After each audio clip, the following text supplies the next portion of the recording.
There are obviously a lot of things that people don't know about you, and it feels like you were keeping quite a lot hidden. Since I was 14, always wanted to be Olympic champion.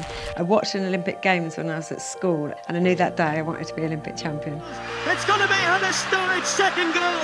Kelly Holmes for Great Britain wins the 1500-metre title. Athens, the birthplace of the Olympic Games, so in terms of history and that connection with the Olympics, I mean, I couldn't have thought of a better place to win. Surely we're going to call her Dame Kelly Holmes tonight after that performance. People go, oh, you won 2 gold medals, you idolise, you're this. I said, yeah, but I wasn't happy. I did what I did because it was a mask for my identity, to be Olympic champion. So no one had to ask me anything else.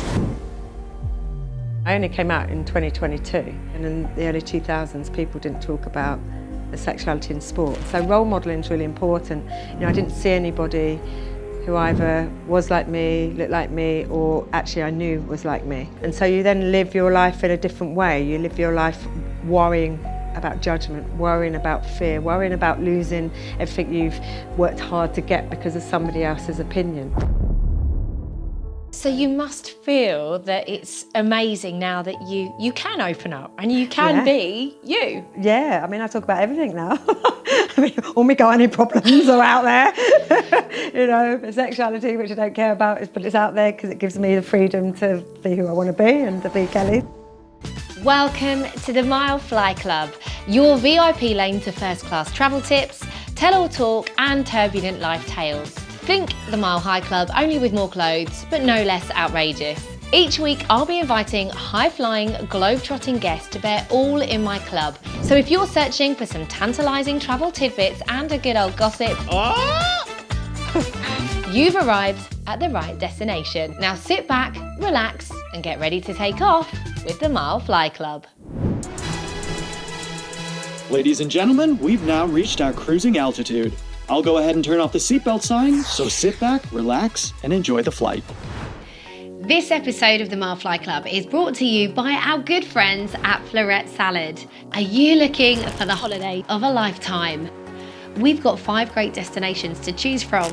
Imagine jetting off to Koh Samui or Cancun, relaxing in Dubrovnik, exploring New York or Seville. There are 3 tasty escape holidays to be won, and if that wasn't enough, £100 could be instantly won every single day. All you have to do is swing by your local supermarket and grab a promotion pack of Florette Salad. For more information, as well as free recipes, bonus prizes and more, visit florettesalad.co.uk. And be sure to check out @Florette Salad on Instagram and Facebook. Make your summer unflorettable with Florette's Tasty Escapes. Competition closes midnight, August 16th, 2025. Please don't enter after this date. She's a double Olympic gold medalist who chased her dreams, overcame adversity and achieved greatness. A dame with a difference. She made history becoming the first British female athlete to win both the 800 and 1500 metre events at the 2004 Athens Olympics. Famously loose-lipped on Loose Women, she's an activist, author and a record-setting athlete, always achieving greatness. From childhood struggles to personal problems during an early career in the military, she's gone from challenges to a champion. Welcome to the Mile Fly Club, the inspirational Dame Kelly Holmes. Dame Kelly, thank you so much. Our first gold medalist Olympian. Amazing. I'm so excited. Thank you, me too. And you look incredible. But first I want to obviously talk about your Olympic glory. Was that always in your sights? Yes, since I was 14, always wanted to be Olympic champion. I watched an Olympic Games when I was at school, and there was a British athlete called Sebastian Coe.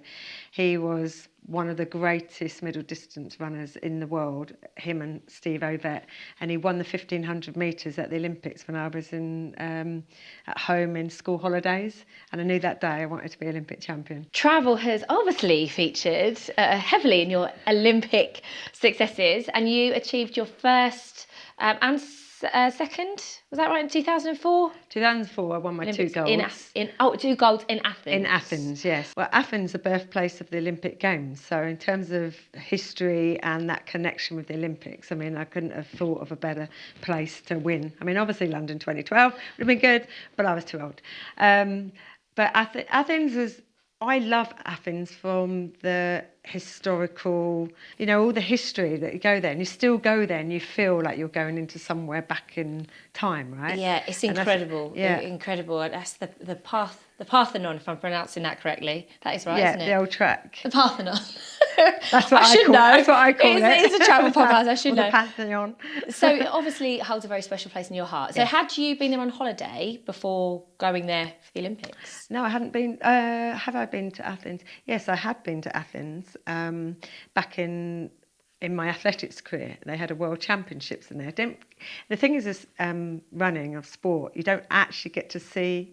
You travel all over the world, but you don't actually get to see the countries that much. No. Because you fly in, you go to a hotel, you go to the track or the location of your sport, you perform, and then you're off again. So that time I went to Athens World Championships. I was favourite to win the World Championship gold medal, and fully ruptured my calf and tore my Achilles in the home straight, and ended up hobbling down that track. So to go back there again 8 years later, 4, 5, 6, 7 years later, and win 2 golds was Amazing. When you talk about like the injuries you had, you've actually openly spoken about when you were training, you were actually like suffering from bleeding and being sick. Yeah, I had some really bad gynecological problems when I was an athlete. But of course, you don't really tell people any of those because you don't want to see any form of weakness. You don't want your opposition to know you've got a problem, and also you're trying to just deal with it to remain fit, right? But that must have been it was awful. scary. Yeah, like I mean, quite a few times. I mean, most people don't know that every single hard track session, I'd be crawling off the track. I'd go to the toilet, I'd either be bleeding or sick, I'd be in so much pain.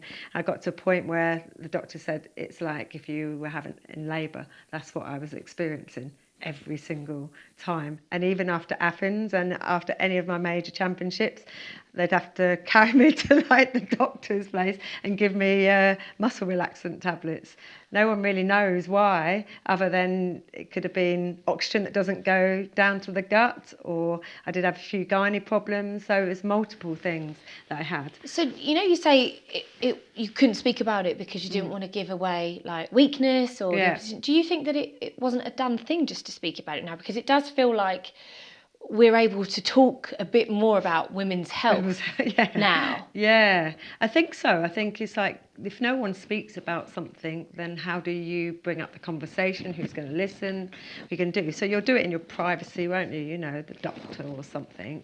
But I used to think, because my coach was a male coach, and he'd see me crawled up in pain, and he didn't know what to do. You know, what does he do? So the fact that I end up having these injections to relax the muscle was really the only outcome we had. I mean, it's just mad because it was awful. It just feels like that just wouldn't be allowed to happen now. Like if a coach was seeing, you know, you crawling up the track, you wouldn't get away with that. That just wouldn't happen. I suppose there's a lot more in place for women now. There's a lot more discussion. You know, if there's footballers, they talk about ACL injuries and if that's linked to hormonal problems.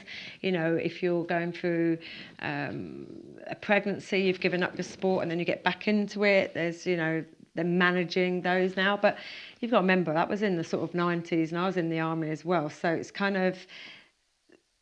pushing yourself to the nth degree isn't necessarily the healthiest thing that we do for our bodies, right? So I'm pushing to the extreme where the lactic acid is pouring through my body and you can't move, to the fact that this feels like it's ripping, you know. But then I had problems with my ovaries, and so I had 2 operations during my athletics career in my stomach as well, and no one knew. I mean, no one knew any of my health issues during my athletics career, but I suppose I'll make that even more prouder for my successes. You've mentioned there that there are obviously a lot of things that people don't know about you, and it feels like you were keeping quite a lot hidden, like throughout your career in the military. Yep. Like why did you feel that you weren't able to talk about things? Well, I think in society and in time, everything's sort of changed, hasn't it? So back then we didn't talk about mental health, back then we didn't talk about being gay, back then we didn't talk about so many things. And, you know, because society predicts almost the way that you navigate with your life, it's like where you feel safe or where you feel capable, or if you have role models or if you don't. So if you don't see it, you then you're not always the first person that's going to, you know, kind of open up, right? So you must feel that it's amazing now that you can open up and you can be you. Yeah, I mean, I talk about everything now. I mean, all my gynae problems are out there.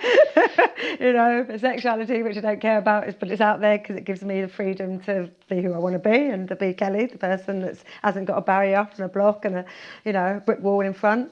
And it's a nice place to be in one sense, but you also feel then a responsibility in one way to talk about things in sensitive ways, or to give, you know, inform opinion and educate, not to dictate your way of thinking. Yeah. So that's how I feel now, and I'm, you know, happy to chat about anything.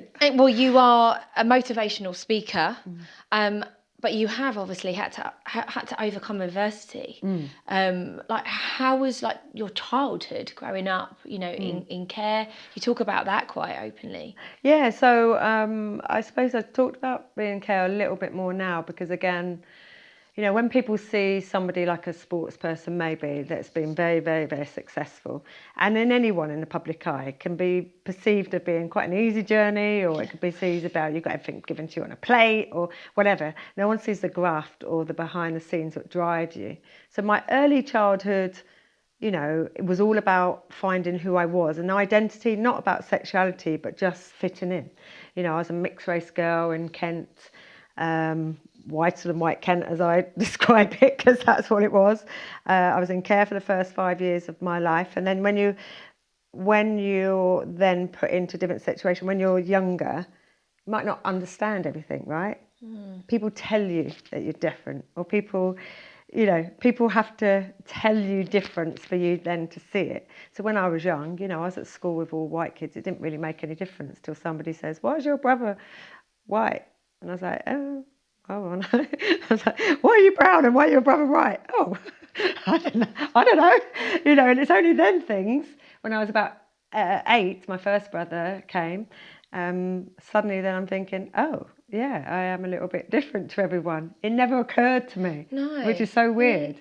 It just didn't occur to me because I didn't really have any hassle apart from, I suppose, when Boney M. Brown Girl in the Ring came out. I mean, guess who was in the ring? But I used to think, I'm the sugar in the plum, plum, plum. I was kind of like, yeah, you know, like centre of attention. So I feel there's parts of my life that have been steeped in finding identity. So where do you fit into society? And if you're so different from everything you know, or the people around you, or the things you can't say, you're always searching for that identity. And you can either go backwards with it and feel like, you know, nothing and worthless, and really make it into a real negative that puts you down, or you can gain momentum with it. And when I was young, I was quite lucky to say to one of my friends, I don't want to be the same as you anyway. And I kind of chose this word, unique, and I thought, well, I'm unique, I'm different, I don't care. I mean, but that was a point where that was okay, and then socially it was fine with friendship groups. And then I suppose as I've gone through the army, athletics, to current times where I've had to find or talk about my identity from a sexuality point of view, that becomes a little bit more complex as you get older as well, because you've had two different sides of your life that people know about you. So what advice would you give to any young person that was sort of like dealing with any of that stuff? What would you say to them? I think the first thing with anything, when you're feel or not feeling yourself, you've got to first look at the people around you that matter. The only people really that around you are the people that care about you. Everyone else really are insignificant because they don't know you enough to have an opinion. But then you've got to just find your truth. You know, what drives you, what fires you, what direction you're happy going with. You know, and I think that's the thing, is taking accountability of your own actions. And if they're really negative and derogatory to other people, that will come back to you. Yeah. Or you've got to have values and respect, and you go that direction. And no matter who doesn't come with you, you stick with those values and respect, because they come back to you along the way. Amazing advice. Like you've spoken at my children's school actually. There's so many things that you had a coffee shop. Yes. In Kent. And so did you. I had a coffee can't shop believe in it. Surrey. Yeah. You're from Kent. Yes. I'm from Kent. This is mad. Obviously you love travel. And I've seen from your social media you've recently been in Barcelona. Yes. Tell me about that. I was in Barcelona. What did I do in Barcelona? My head's gone. Were you there for a couple of days? No, or hold on a minute. What was I doing? We were on a family holiday at the start of the year. I was in Barcelona.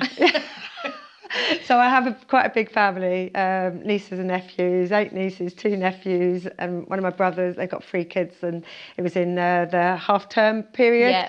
So we decided we were going to go to Barcelona together. I love Barcelona. Yeah, I mean, it's just great city. Yeah, it's a really great city. Went down towards the harbour and things. I'd never really been out of this sort of main city before, so we stayed a little bit further out towards the harbour, and the food was wonderful, the vibe was wonderful. What kind of food do you like to eat when you're travelling?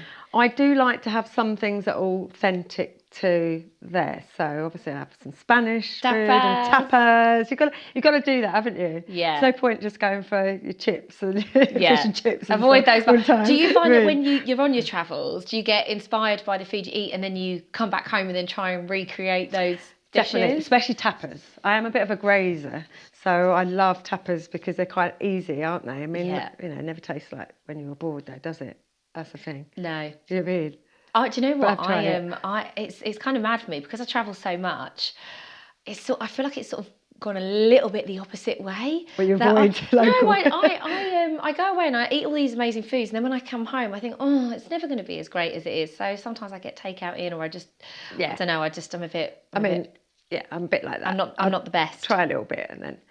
Tell me about South Africa, because that's another kind of thing that we've got a little bit of a link with.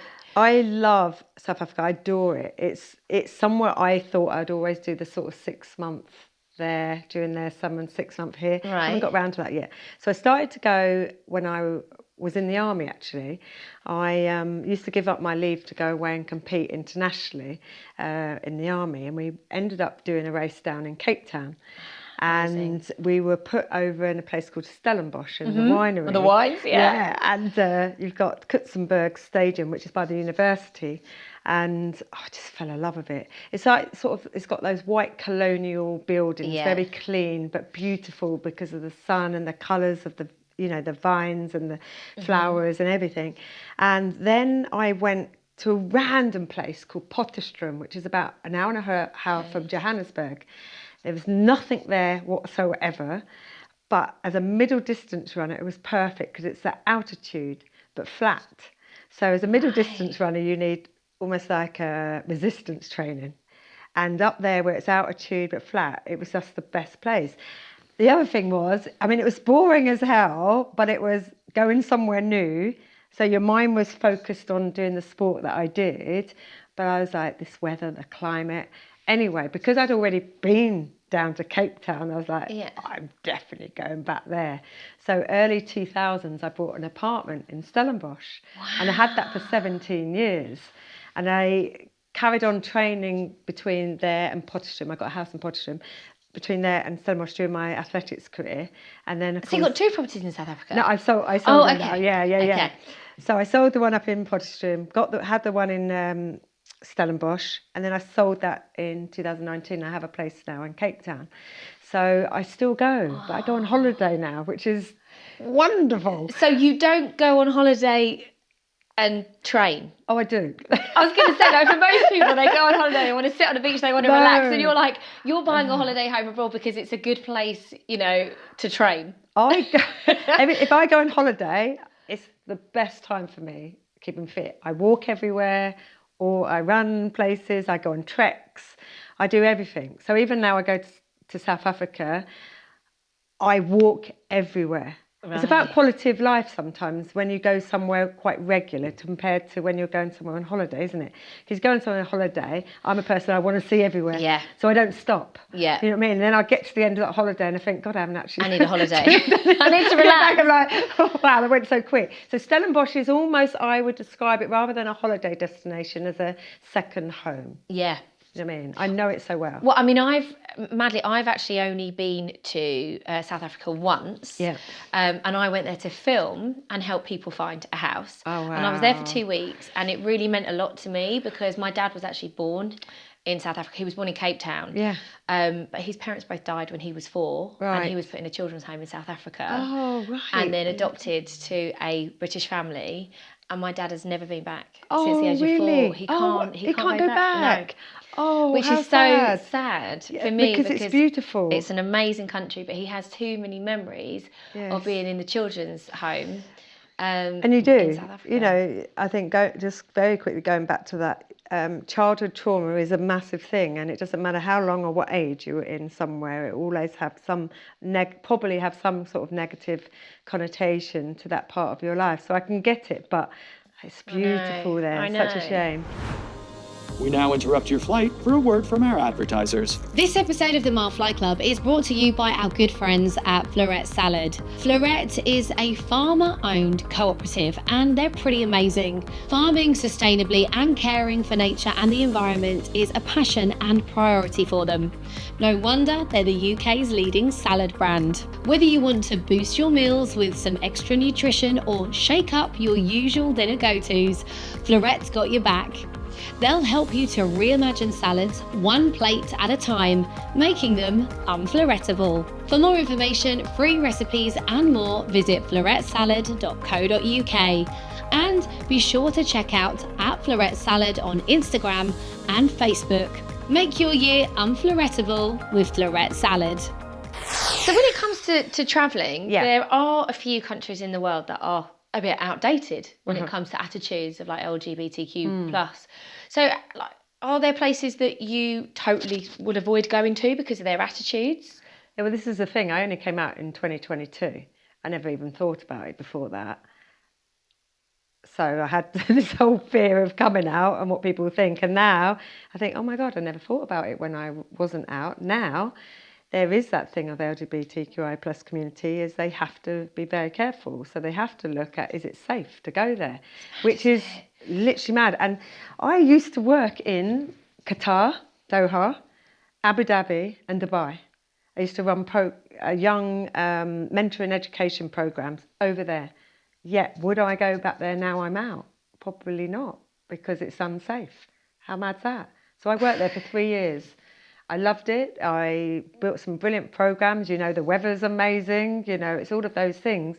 But now I'd have to question whether I'd go back, maybe based on their values and on general safety. Because now I'm out, it's like, okay, now I'm out. Not that they would definitely know, but it's that push, and you think that's such a shame, and you think about all the countries in the world where it is unsafe, against the law, you could be jailed, so many things for people in the community who just live their life and maybe just want to go on a beach. Do you think that for any of those reasons has stopped you coming out sooner?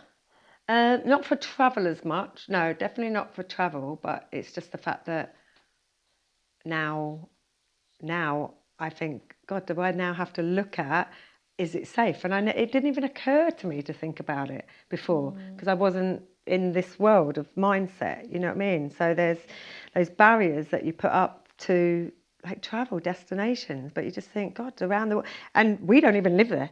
Can you imagine those that are from the community, because that's who they are as individuals and humans who are terrified of their life. So what destinations in the world are your favourite places to travel to, aside of South Africa? Aside of South Africa. Well, I've been to multiple. I'd say one I really enjoyed was going to Malawi. I went to Malawi on a trek. So I tend to go and do these treks around the place. Well, yeah, because you've actually, weren't you in St Lucia taking in the pitons? The pitons, yes. St Lucia, the pitons, Machu Picchu. I went for Peru to Machu Picchu with my charity.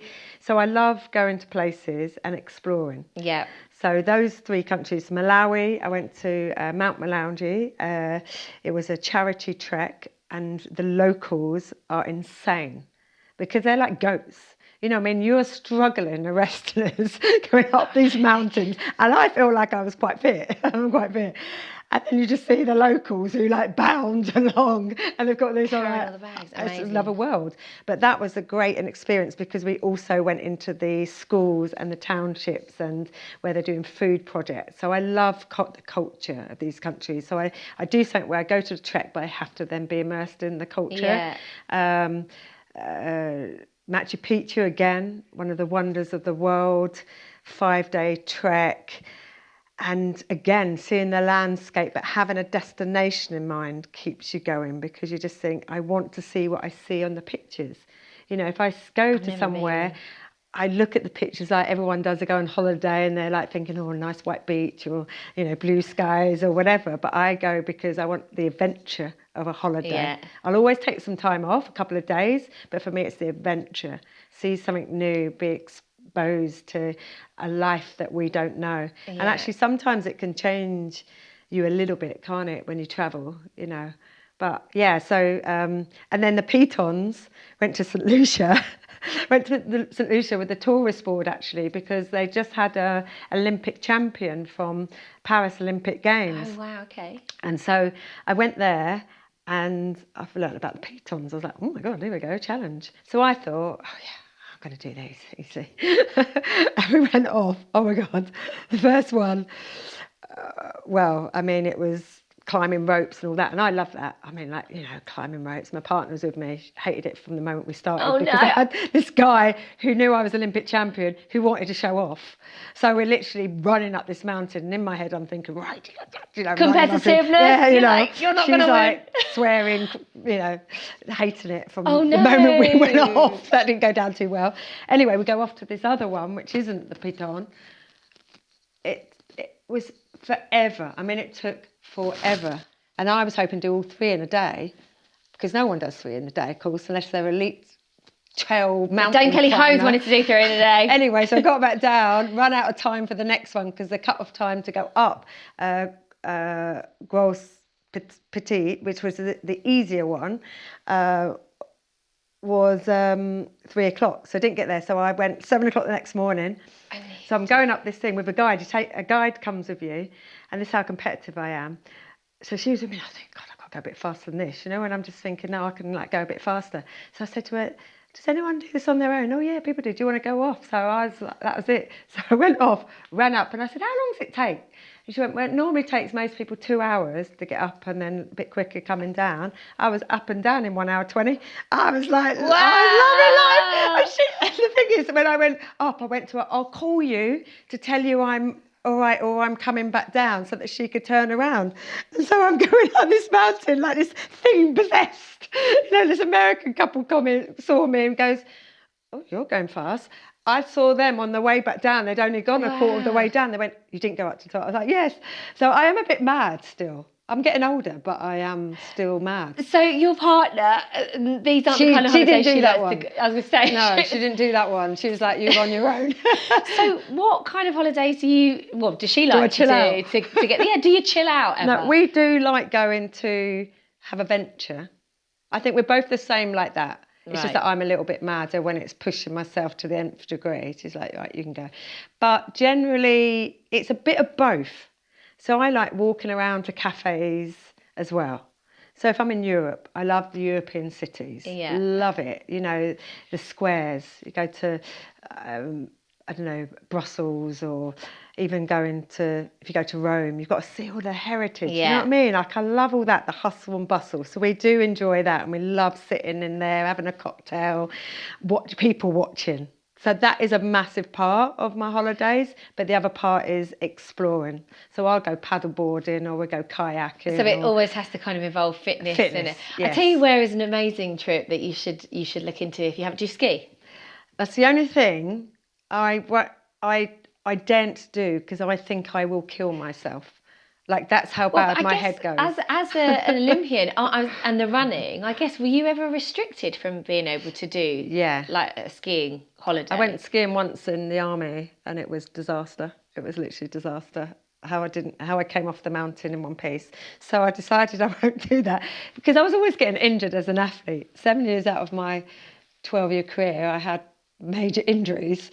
So skiing, the one I might try is that cross-country skiing, isn't it? Is that Yeah, that one you could where do they cross-country skiing. really? Well, what I was going to say hard to you or- is there's an amazing train journey.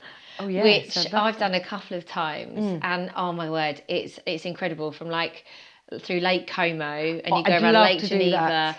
and Yes. into like Samoritz. It's like the Bernina Express and the Glacier Yeah. Express. It is just unbelievable. And when you get to Samoritz, you can do a bit of skiing or not. Just do a bit of sit on the slopes So and enjoy Samoritz, it. I did go for as an athlete training. Right. Okay. So they have a high altitude camp there, but running obviously. But I really do like the sound of the railway trips. It's just so incredible because you could do it in the summer and it's amazing. Around Lake Geneva is just stunning. And I've in the been winter, there, but it's I just all those places are beautiful though, aren't they? They take your breath away. I think because we're lucky we have countryside, or our country's quite rich with diverse terrains, isn't it? You know what I mean? Like I was But just the posted in weather's a York, and I love Cornwall, and London's a hustle and bustle, and you live sort of semi-rural. I do, but there's something special about going away, I know, and isn't I there? suppose if you've travelled to a lot of these places in your, competitive career, but you haven't really seen them, you must be loving it now that you can actually, even though you didn't, see much of Athens, as you say, there must be places that stick in your mind and go, "Do you know, I'm going to go back there and I want to see it for what it really is." Yeah, and you're right. And Athens, I did go. Lou, my partner, took me back there last year, my 20-year anniversary for my birthday, which was in the April time, and we went to Athens and saw everything. It was brilliant. And that's the thing is, like you say, because when I was an athlete, it was in, out. So I could say all these tons of places I've been to, but never ever got to see. Yeah. So that little bit of even a weekend, sometimes just a long weekend in a European city is nice, just because I think, I didn't get to see it. And we're so lucky here. We can jump on a plane, be somewhere in 2 hours. And I want to talk a bit about your career after, your competitive career. You joined Loose Women. Do you have a favourite Loose Woman? Oh, well, Nana Linda is like, isn't she? I mean, I love her so much. They're all so great. They're all so different in personalities, and I suppose that's why, like Katie, I love Katie, Colleen, all the old hats, you know what I mean? Some of them have been literally on that show from day one. I enjoy it. I've decided I now go on for when there's things that I'm really attached to the conversation, because it's weird, isn't it? I'm a public speaker, as in I go on stage in front of thousands of people and I do high performance and women empowerment, but it's very different being in a studio on live television speaking about things that I would never ever have spoken about Previously. Yeah. How do you feel about when you say things and they might get twisted in the press or taken in a different way? How does that make you feel? I'm not really bothered about that sort of thing.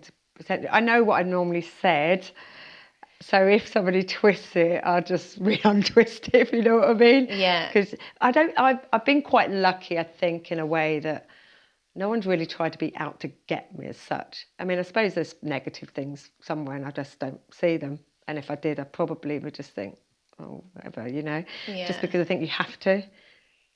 You have to, at some stage in your life, get to a point where you own you and don't care about the noise. Because the noise actually doesn't affect you every day. It's probably a noise and it goes.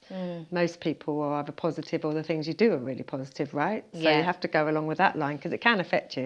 I mean, I think I would find it harder if I was younger, being in the world that we're in. I don't know how I'd cope. I think it's because I've gone through lots of different journeys and matured a lot more and have my eyes wide open. I can deal with things and compartmentalise them. I put things in a dish and just go whatever, whereas before I would have probably taken those things to heart.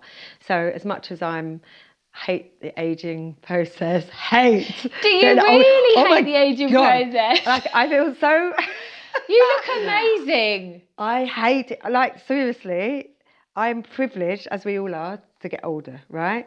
Because I lost mum. Since I lost mum, I'm like privileged to be older. I hate the age. I hate age. I was depressed at 30. Like, I was in our training camp in Potchefstroom in South Africa with a load of French guys, and we were meant to go for this long run. And it was the day after I became 30. I got so drunk because I hated the fact that I turned 30, that they knocked on my door and said, Kelly, we're off for our run. It's going to be like this hour-and-a-half run. I was like, I can't. The floor was up here. You know what I mean? I was so depressed at being 30. Now I'm like 39 plus 16. Oh my God, I'm so old. No, you are not. Like, how have I got to this age? I am not mature enough to have got to this age. No. And everything starts falling apart. Well, we can all have a bit, exactly. a bit of Botox. I'm going for that. I said to my young makeup artist, it's all beautiful and whatever, I said, like, your job is to keep me young, that's for one. And where do you get your work done? Because I'm going. So that's it. Botox is coming. Like, I don't care. I'm going to get Botox because I don't want to look aged, right? Yeah, and do you know what? I think that we have to own it. Like, it's not for everyone. If someone doesn't want to do Botox, fine. Don't do it. Botox. It's all about you. It's how you feel. It's your life you're living. Exactly. And at some stage, you've got to get to a point where you don't care what other people think. And the only good thing about aging, you hit the F it switch and you get to a point where you don't care. And I have got to that point. I love I'm going to live me. You hit the fuck it switch. Exactly. We can just say on that. We can say you hit the fuck it switch. I hit the fuck it switch. I think there's a power in that. Absolutely. But it takes time. I will say it takes time. And a lot of people go through different periods of their life, whether it's age or situations, where that fuck it switch can't happen because you're so worried about external opinions, or you're trying to find your feet, or you're trying to grow in your job, and you've got to be careful. There's so many things that stop us really being our true self. It doesn't matter who it is, really being just the person you want to be, because we're so exposed to the other side of it. But it gets to a point where you just think, I don't care anymore. I know. I just, with my kids, you know, I try and sort of, particularly my daughter, because I feel like she's a bit more affected by social stuff she sees on social media and trying to protect them from that. Yeah. But it's like, you know, making her just think, just don't, you know, focus on you, be kind, be nice. Yeah. I can't really say hit your fuck it. No. No. A bit too young. But, like, but having your friends and grounding is really important, isn't it? And, you know, I know you probably don't want me to say it, but you have made it into your 5th decade of life. You have. I literally just said it. I just said it. But look, you know, it's a big thing now talking about the menopause. Yeah. How has that sort of affected? Because obviously being an Olympian, you must have been, you're constantly tested and scrutinised, aren't you, by anything that you might be taking to enhance your performance. Oh God, no, yeah. So has your career, going into the menopause, affected the types of treatment that you would have, because you're sort of mentally conditioned to not put anything into your body? Well, exactly. These are some of the questions that I ask some menopause doctors, because they talk about HRT. So when you're an athlete, like, it's a no-no, you know what I mean? If you're not a cheat, you're not taking stuff. So when they talked about HRT, which is the hormone replacement therapy, it's like, well, what does that do to my body? Because I'm so in tune with not putting something in that makes you enhance, you know, how you feel. And of course it's not. I mean, it's just hormones that we naturally have in our body that we deplete and lose, and can be so detrimental to our health.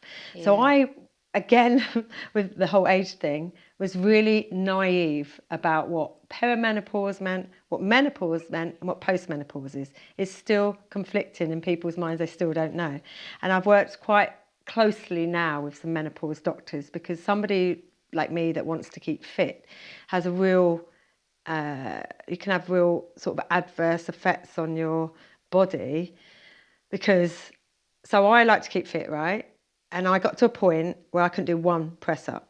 Like one press up. I mean, I'm like soldier, you know, kind of physical training instructor, used to take all the men, Olympian, trained all my life. And I got this one day, I went in the gym and I literally couldn't put myself up. The pains in my body were so intense, like properly, I felt like my wrists were breaking. Wow. So I then obviously spoke to a doctor and just thought, you know, what's this? And she said, oh, have you thought about menopause? I'm like, no, I'm not old enough not old enough to listen to that word. And she just said, look. Anyway, so going back to that thing about putting things in your body, I realised that the fact is that we will deplete with our hormones, and that can have adverse effects like, you know, brittle bones, you know, it can cause lots of problems, gynecological problems. And you've spoke to probably loads of people about it, but, you know, kind of your mental health. insomnia, Yeah. sweats. There's multiple. It's crazy. What we have to Multiple deal with things. as women is just... Yeah, it's hell. It's hell. Like, honestly. But I realised then that it was affecting me. Like, it was affecting how I feel, how I think, what I do. Because I'm getting weaker and weaker and weaker. Everything's just breaking down. And then they said, well, you might need some HRT. I went on it. It didn't alleviate the problems, which I thought I had, which was the pains. Then I went on collagen and started taking supplements, so just natural supplements, and it helped. But then I got some gynecological problems, and then, or basically, to cut a long story short, I had an operation because I needed an operation gynecologically, and I had to go back on HRT to stop the thickening of our endometrium, which is what a lot of women at a certain age will get issues with, because the crux of the matter is, if you don't look after your body and you don't look after your gynae health, then it can lead to all sorts like cancers and other problems with your body.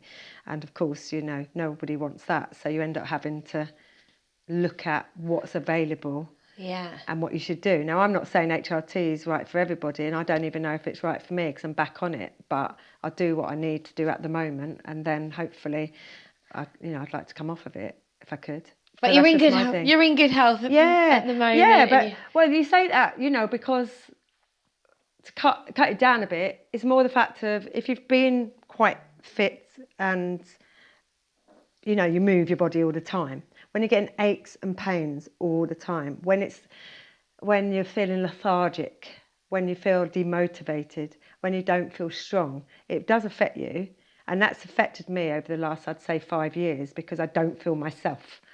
You know what I mean? I still keep active, I still competitive, I still do my treks, but I feel like I'm pulling my body along, and that will have then an effect on my mental health. So I need to manage it with what people say, who are professionals say to help, and then you manage it alongside that, don't you? Yeah. So, start changing the way you eat. You might have more foods that are more anti-inflammatory. You're kind of thinking about not putting so much sugar in your body. It's just things that you can do. Yeah. Because you're pretty much out of control with your hormones, to be honest. Isn't nice? No. Good luck. God, it was Good luck. Oh, God. Thanks. We now interrupt your flight for a word from our advertisers. Hi, I'm Laura Hamilton. If you've ever dreamt of owning a property abroad, whether it's a holiday home, an investment, a renovation, or even a place to relocate, then my brand new course, My Property Abroad, is for you. Buying property overseas is exciting but also overwhelming, and that's why I've created this course to give you all the tools, tips and confidence you need to make smart decisions when buying abroad. From choosing the right location, understanding local laws, dealing with agents, and even making the most of your property as a rental, I've packed everything I've learnt into simple step-by-step lessons.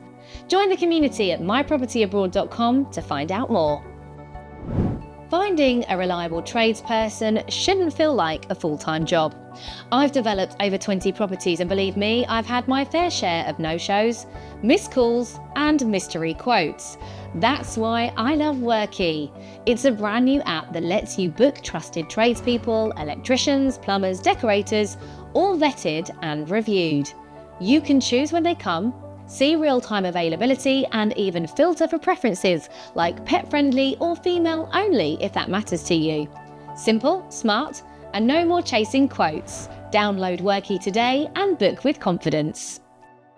VE Day, and as a former member of British Army, how important do you think it is to remember and acknowledge our veterans?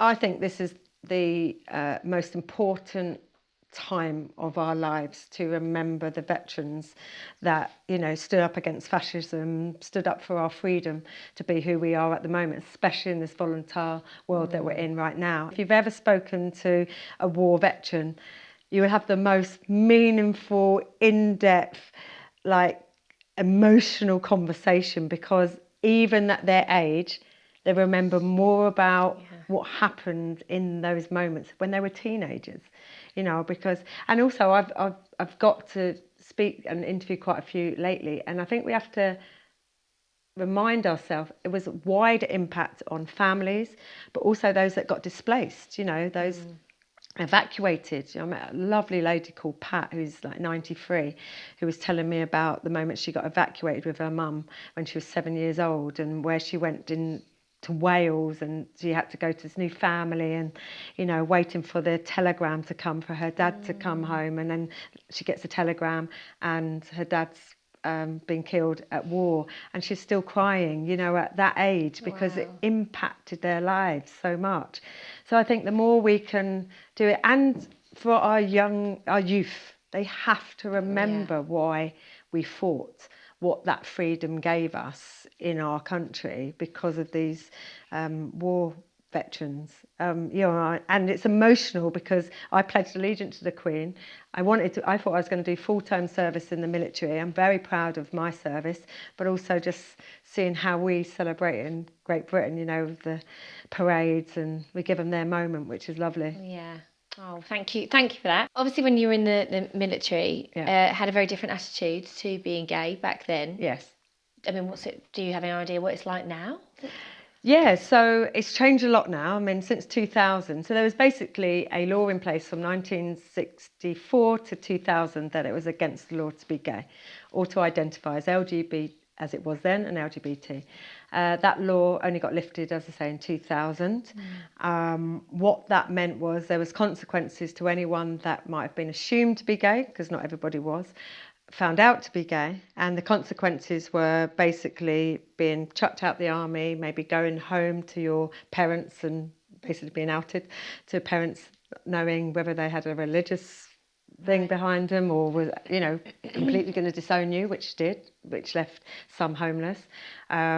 Stripped of long service medals, which was a minimum of 15 years service, even if you've been on the front line. You could be stripped of that, chucked out, court-martialed, which going in court, jailed, abused physically, verbally, interrogated. I had a raid, so when I was 22, it was the SIB and the military police came into our barracks. It was called like a witch hunt. They'd come in basically to find out if anyone was gay.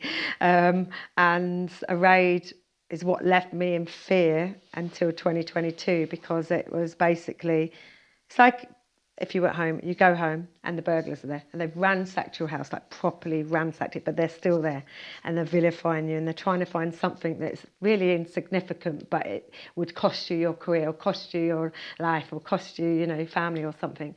And I had that when I was 22. And because I loved my job in the army, I was so fearful of them finding out that it just left this irrational fear for my whole life, because it was not nice. But that ban got lifted finally, and what it now is, anybody can serve, no matter if they're LGBT, QIA plus, in the military. They can have full service. It's sort of flipped the switch now, that it's more welcome to be your true self. Because I suppose they used to have this weird this weird kind of thought process that if, I don't know, somebody was on the front line and they happen to be gay, like a gay guy, that they're going to then fancy the guy next to them. Well, like, if you're fighting for your life and you've got a weapon, are you ever thinking about anything to do with family members, your sexuality? It was so unreal that it just almost, now you look at it, it's a joke. But it was life, what it is now, but I'm pleased to say that it's changed completely and people can live their life freely. So I lived in that fear for 32 years till I came out, meaning that I only realised I was gay when I joined the army. I didn't know before that. I just realised I was gay when I was in the army. Because their law was there, obviously I couldn't allow that to be known. Having the raid and then having that fear, but then also I became a world-class athlete, and back then in the early 2000s people didn't talk about the sexuality in sport. There was not one person. So role modelling is really important. I didn't see anybody who either was like me, looked like me, or actually I knew was like me. So I think society wasn't as, I say, a bit liberal. It might be going backwards a little bit now, but it was more accepting now. It wasn't like that in the 80s and 90s and early 2000s. And so you then live your life in a different way. You live your life worrying about judgment, worrying about fear, worrying about losing everything you've worked hard to get because of somebody else's opinion. So I just kept that in as well. And it's just the fact that, I got to a point in life, I've had quite a lot of mental health problems because of it. And I got to a point where I chose to live and not the alternative. And that was my strength then to do a documentary, which I did 2022, called Kelly Holmes Being Me, where I basically publicly said I was gay. And that was the hardest word. Say, oh, I'm gay. I mean, it shouldn't be hard, should it? It shouldn't be, who should care about it? But that's how it affected you. So society now is very different because people go, well, who cares? Well, people do still care, because depending on your journey, depending on your surroundings, depending on work, depending on your lifestyle, the makeup of your family, whatever, it's very difficult for some people to still live their true self. And what that will do is always have a detrimental effect on their actual health. So what advice then would you give to somebody that was like feeling they couldn't be their true self? Well, I think firstly it's happiness. I was never happy. People go, oh, you won 2 gold medals, you stood on the rostrum, you idolise, you this. I said, yeah, but I wasn't happy. I did what I did because it was a mask for me, my identity. To be Olympic champion, no one had to care about whatever things came. To be a really great athlete and to be in the soldier, no one really had to care in society about it, because I could talk about being Olympic champion, doing this. So no one had to ask me anything else, right? But then you can't live your life authentically, meaning that, yes, my friends and my family knew, but outside of that, I would never go out socialising. I wouldn't have done a podcast like this. I wouldn't have done anything that would ask me any personal questions. It was like, you never ask personal questions. It was people that I've known for years, even in my athletics teams. I wouldn't have gone for a coffee with them. I just wouldn't. You put a brick wall up. So we talk about travel. You have to remember that in my world back then, if I was with a partner, it would either be called a PA or like a friend, best mate or something, because there's no way they were going anywhere near. And also, that person would be nowhere near me checking in. You can't risk. So this is the thing with travel. If you're from the community, it's like smuggling somebody in because you're worried about what they might think. There's lots of other things outside the periphery of just saying you're gay or, what you identify as. What my advice would be is, firstly, it's about your happiness. Get the people around you that matter. Talk to them more about how you feel so that they can be a great ally for you if things do, come around. But equally, again, if you're just generally trying to live your life, I feel you can't dictate to anybody you should accept or you should listen. It's like, this is who I am. I just want to live my life. You live your life and we can get on really well. It's just sometimes gets a little bit volatile because of lack of education or understanding or information. So people put up a barrier or assumption of somebody without actually connecting. It's like you put a cover around a book without knowing the context. It's like somebody used to say, oh, you're a black woman, you're this. I'm like, no, but I don't identify as a black woman because my upbringing, I'm mixed race and all my upbringing has been white. So your assumption is now that I know everything about a culture, let's just say, because you didn't choose to ask me the question. My culture is a Kent girl. So there's things like that, whether it's colour, race, religion, sexual identity, get to know somebody, because most people will get on conversation. Kelly, you're an amazing woman and role model, totally inspirational. I've loved listening to you. Before we wrap up, I've just got a couple of quick fire questions. Okay. Aside of South Africa, any other places that are your top recommendations to travel to? I really love Split in Croatia. Yeah. So it's beautiful. I love the town, the old, the new, the sea, the everything about Split. Where